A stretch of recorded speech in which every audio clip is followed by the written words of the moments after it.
Sa puhunan natin na 350 pesos lamang, pwede tayong kumita ng up to 1,000 pesos. Dinoble pa ang kapital, di ba, Ate Jo? Opo.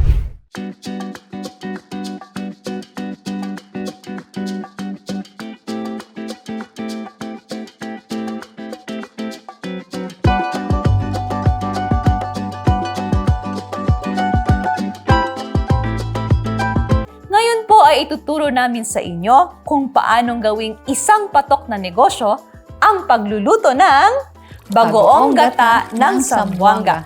Isa po ito sa mga kinahiligang delicacy ng mga Zamboangueño. At maganda po itong pangnegosyo lalo na kung maliit lang ang kapital mo. Dahil pasok ito sa panglasa ng masa at napakadali lang po ng proseso nito. Ate Jo, ano-ano nga yung mga sangkap na kakailanganin natin? 2 buong bawang, 1/4 na sili, 1 kilong gata, 1 kilong asukal, at ang ating main ingredients ay ang alamang.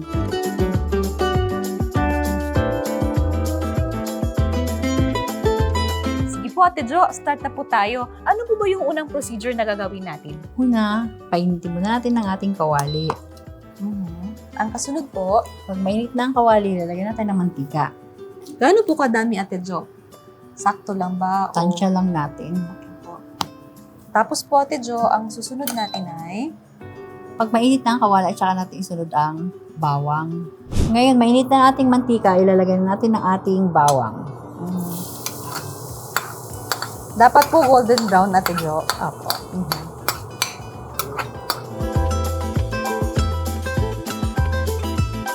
Ilagay na natin ang ating alamang.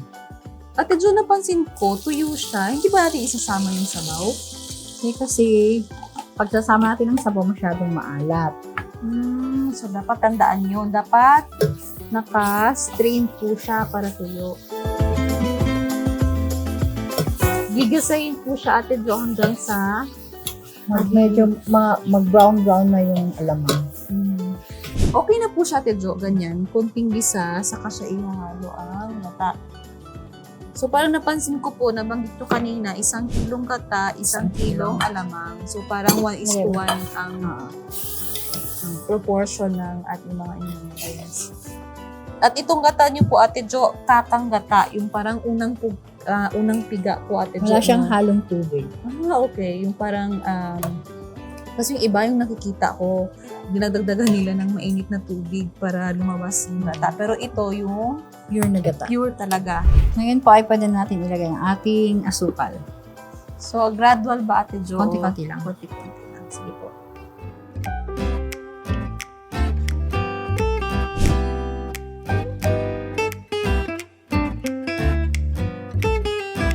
Ate Jo, tanong ko lang, anong kaibahan nito sa ibang lutong alamang? Kasi ito, ginamitan natin ng asukal. Para saan po ba yung asukal, Para Ate? mag-balance ang lasa niya, para manamis-namis.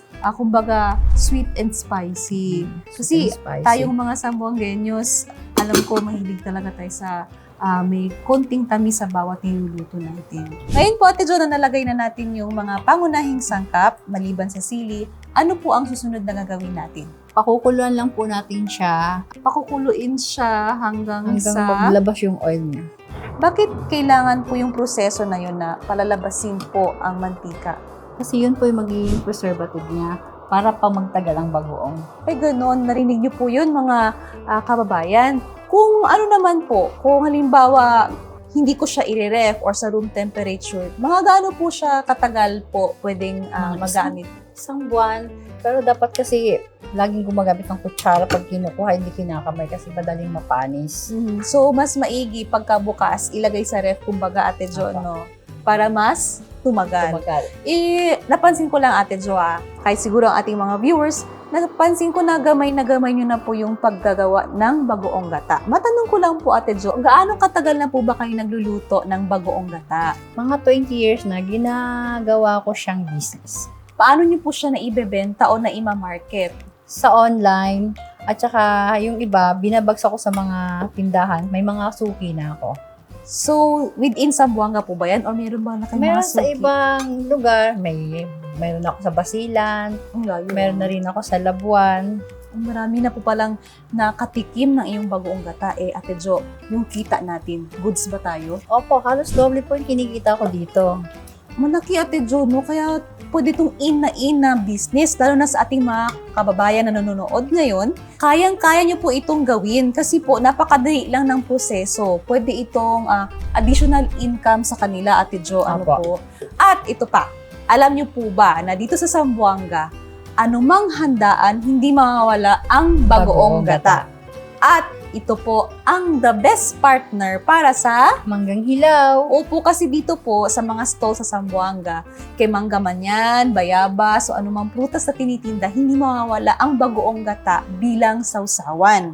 At Ate Jo, napansin ko din sa mga Zamboangueños, ginagamit nila po itong bilang flavor enhancer para sa mga ulam. Gaya ng ano po, Ate Jo? Mga sari-saring gulay. Yun po yung, kung wala po silang pinagsasahog, yun ang pinagsasahog nila. Opo, usually yung may kasamang gata, Ate Opo. Jo. At saka sa mga seafood dishes po, katulad ng kuratsa.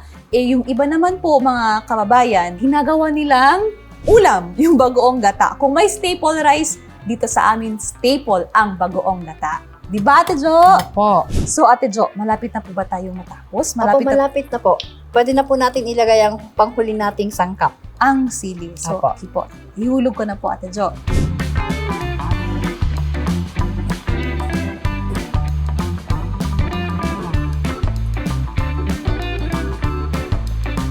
Dap, ngayon luto ng ating bagoong gata. Bago natin siya i-repack, palamigin muna natin siya. Dito natin siya i-repack sa jar na 250 ml.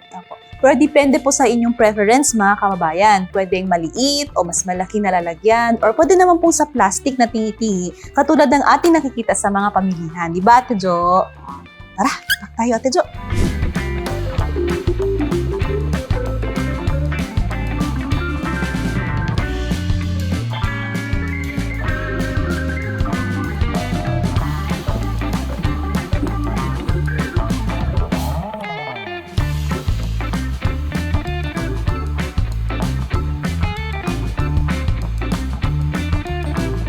Ito na po ang ating finished product.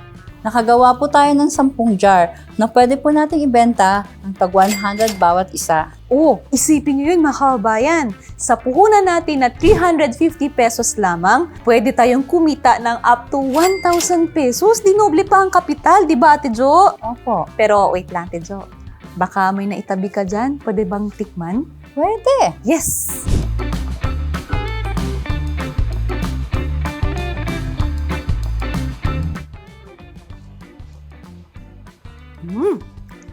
Anong lasa? Malinamnam.